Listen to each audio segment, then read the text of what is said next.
चंदगडचे police निरीक्षक विश्वास पाटील यांनी गोवा बनावटीच्या दारूची विक्री आणि वाहतूक करणाऱ्या दारू विक्रेत्यांवर कारवाई करण्यासाठी चंदगड पोलीस ठाण्यात एक पथक तयार केलंय। या पथकाला बेळगाव वेंगुर्ला मार्गावरून एक व्यक्ती सिल्वर रंगाच्या इनोव्हा कारमधून गोवा बनावटीच्या दारूची वाहतूक करणार असल्याची माहिती मिळाली होती। त्या अनुषंगानं पथकानं सापळा रचला। मिळालेल्या माहितीवरील वर्णनानुसार एक चारचाकी भरधाव वेगानं बेळगावच्या दिशेनं जात असल्याचं पथकाला दिसलं। पथकानं ही चारचाकी थांबवण्याचा प्रयत्न केला, परंतु चालकानं न थांबता चारचाकी वेगानं पुढे नेली। त्यानंतर पथकानं पाठलाग सुरू केला।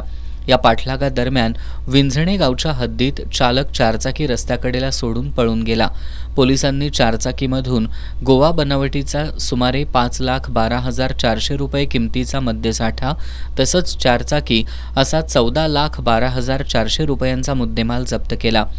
पोलीस निरीक्षक विश्वास पाटील, पोलीस हवालदार तुकाराम राजगिरे, सुनील माळी, ईश्वर नावलगी, आशुतोष शिवुडकर यांच्या पथकानं ही कारवाई केली।